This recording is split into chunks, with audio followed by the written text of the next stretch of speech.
My affluent friends with school-age kids pay thousands of dollars and spend countless hours on their children's extracurricular activities. And I get it, because we do too. Here are a few of the reasons why. 1.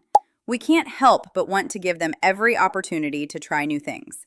What's the point of having both a lot of money and kids if we can't try to open doors for them? Maybe it's the horseback riding classes your parents never could afford, or golfing so that your child can hit the course with dad at the club. 2. We want to ensure we're setting up our kids for success, and whatever metric of success you're using, it's likely high. Fencing for elite college acceptances, debating at a state or national level, a second language at native fluency. 3. It's in our blood, as lifelong overachievers, to believe that our children are also exceptional. And thus begins an exhaustive search and the tremendous support that affluent parents will give for their child to find where they are exceptional and to pursue that with full focus. Take, for example, kids in competitive sports. It requires thousands to travel and compete and thousands more on specialty coaches to perfect their game. On top of that, it requires an available parent to supervise and oversee all of these aspects. 4th, there's a quiet fear amongst those in the top 5 to 1% that they need to really invest and guide their kids into specific pathways to ensure they can at least maintain the lives they've been born into. Top 5 to 1% is rich, but it's not hundreds of millions inheritance rich. There's plenty more reasons, such as performative busyness, fear of being left behind. To sum it up, affluent families assume that if they give their kids more opportunities, they'll have better outcomes. But here's the uncomfortable truth. More isn't always better. In fact, after a certain point, it's usually worse. Here's what researchers consistently find.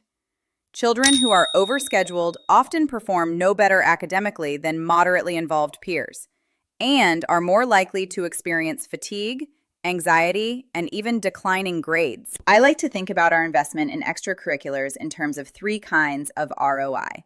Time ROI, how much growth or skill you get per hour. Money ROI, how much you pay per measurable benefit. Stress ROI, whether the emotional cost outweighs the gain. For example, a $50 debate club through school might increase literacy and confidence by measurable amounts. A 0.1 to 0.2 standard deviation improvement in reading scores per year of participation. That's a huge effect for the price.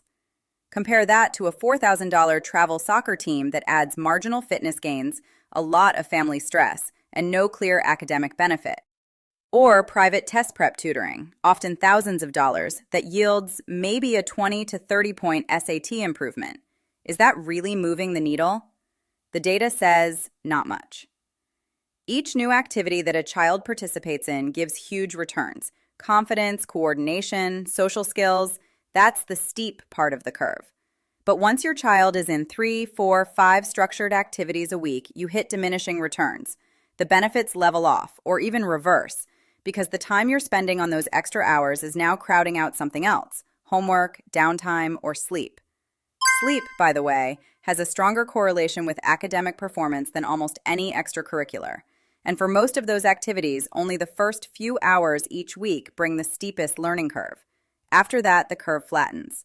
For sports, the optimal range is only 2 to 6 hours per week. Beyond that, the academic benefits plateau, and injury risk rises. So yes, your child may get slightly better at the violin after the 5th hour of practice, but at what cost? Sleep? Homework? Joy? Here's what the research actually supports.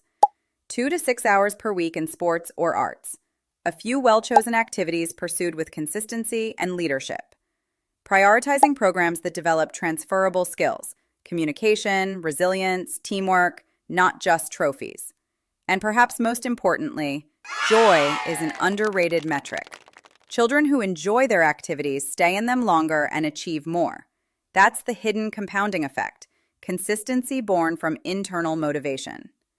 We often think good parenting means saying yes to every opportunity, but that might not always be the case.